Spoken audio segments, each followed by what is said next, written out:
નમસ્કાર બધાને। આજે આપણે ભગવદ્ ગીતાને આગળ વધારતા ગીતાજી વિશે સમજીશું। તે પહેલા ભગવદ્ ગીતાનું જીવનમાં મહત્વ અને ભગવદ્ ગીતા સાર વિશે આગળના વિડીયોમાં સાંભળવા મળશે। તો તે વિડીયો ન જોયો હોય તો જોઈ લેજો। ગીતાજીનું વર્ણન કરવાનું કોઈનામાં સામર્થ્ય જ નથી, કારણ કે આ ઘણો રહસ્યમય ગ્રંથ છે। આ ગીતાજીમાં બધા વેદોના સારનો સંગ્રહ છે। ગીતાજી જો મન દઈને વાંચવામાં આવે તો માણસો સરળતાથી સમજી શકે છે, પણ ગીતાજીની શીખ તો એવી છે કે આ જીવન વાંચ્યા કરીએ છતાંય શીખવાનો અંત જ નથી આવતો। આપણને રોજ જે નવા નવા વિચારો, ભાવ એવું આવ્યા જ કરતું હોય છે। તેથી શ્રદ્ધા સાથે વિચારવાથી ગીતાજીના વાક્ય વાક્ય નવું નવું શીખવા મળશે। આવું જ્ઞાન બીજા એકેય ગ્રંથમાં લગભગ શીખવા નહીં મળે। જે નિયમિત ગીતાજી વાંચતું હોય, સમજતું હોય, તેની સાથે વાર્તાલાપ કરવાથી, માર્ગદર્શન લેવાથી પણ ઘણું શીખવા મળે છે। ખરેખર ગીતાજીને તોલે સંસારમાં યજ્ઞ, દાન, તપ, તીર્થ, વ્રત, સંયમ કે ઉપવાસ કંઈ જ ન આવી શકે, એટલું બધું ગીતાજીમાં જ્ઞાન છે। ગીતા સાક્ષાત ભગવાન શ્રી કૃષ્ણના મુખમાંથી નીકળેલી વાણી છે। એના તોલે કોઈ આવી શકે? તે વ્યાસજીએ સંકલિત કરી છે। આમાં 700 શ્લોક છે, જે તમને બધાને ખ્યાલ જ હશે, અને 18 અધ્યાયમાં વિભાજિત કરીને મહાભારતમાં મૂકી દીધેલું છે વ્યાસજીએ। ભગવાને શ્રીમદ ભાગવત ગીતા રૂપી શાસ્ત્ર કહ્યું છે, જેમાં એક પણ શબ્દ સદુપયોગ વિનાનો જોવા જ નહીં મળે તમને। એકવાર વાંચવાનું તો શરૂ કરો, તમને જીવનમાં ચમત્કાર આપોઆપ દેખાશે। ઘણા લોકોનું કહેવું છે ગીતાનું વાંચન બધા ન કરી શકે, માત્ર સંન્યાસી જ કરી શકે, પણ ગીતાજીનું વાંચન બધા કરી શકે, ભલે તે ગમે તે જ્ઞાતિ, વર્ણ, જાતિનો હોય, માત્ર ભગવાન પ્રત્યે શ્રદ્ધા હોય અને ભક્તિભાવ હોવા જોઈએ। આ એની મૂળ જરૂરિયાત છે। ભગવાન શ્રી કૃષ્ણએ પોતે ગીતાજીમાં કહ્યું છે કે સ્ત્રી, વૈશ્ય, શૂદ્ર કે કોઈ પાપ યોનિના માણસો પણ જો મને ભજે ને તો પરમ ગતિને પામે છે। તો પછી આપણે બીજા લોકોનું માનવું જ શા માટે જોઈએ?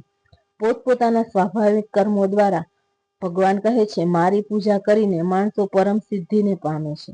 છતાં જેણે આ બાબતમાં પૂરી સમજણ ન હોવાથી તે લોકો કહી દે છે કે ગીતા તો માત્ર સંન્યાસીઓ માટે જ છે, પણ એવું નથી। માટે કલ્યાણ ઈચ્છનારા માણસોએ મોહ છોડીને પૂરેપૂરી શ્રદ્ધા અને ભક્તિ સાથે પોતાના સંતાનોને અને આ ભાવ અને ભક્તિ સહિત ગીતાજી વાંચવા અને પોતે પણ વાંચો, કારણ કે અતિ દુર્લભ માણસનો આ અવતાર મળ્યો છે।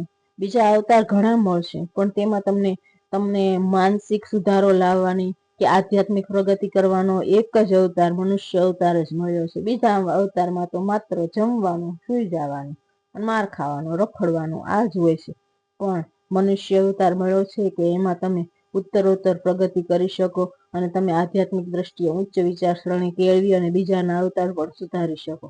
તો પોતાના અમૂલ્ય સમયની એક ક્ષણ પણ આ ઘડીકના દેખાડા તમે જોયું હશે કે માણસોએ કેવા કેવા સપના જોઈ પોતાના બાળકોને ભણાવ્યા હશે, અને આ એક હાદસો બની ગયો થોડા દિવસ પહેલા જે અમદાવાદમાં પ્લેન ક્રેશનો, તેમાં તમે જોયું કે આખા ભારતની અંદરથી 15 જ વિદ્યાર્થીઓને લેવાના હોય એવા ડોક્ટરમાં આવેલા એક વિદ્યાર્થી અચાનક જમતા મૃત્યુ પામ્યો।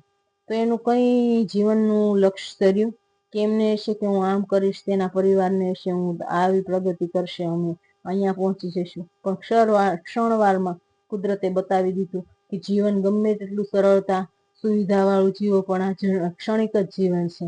આમાં આટલો બધો મોહ ન રાખો કે તમે એના સિવાય બીજું કંઈ જોવો જ નહીં। ખરો અવતાર આપણને શાના માટે મળ્યો છે એ મહત્વનું છે, અને એમાં થોડું ધ્યાન દઈએ। આ દેખાડા, સોના, ચાંદી, પૈસા વગેરે ભોગવવામાં અવતાર કાઢવો યોગ્ય ન કહેવાય। જેમ જેમ ગીતાજીનું વાંચન કરશો તેમ તેમ તમારી બુદ્ધિ પરિપક્વ બનતી જશે અને વ્યર્થની જીવન પ્રણાલીમાંથી મોહ ઓછો થઈ જશે। આ છે ગીતાજીના વાંચનનો ચમત્કાર।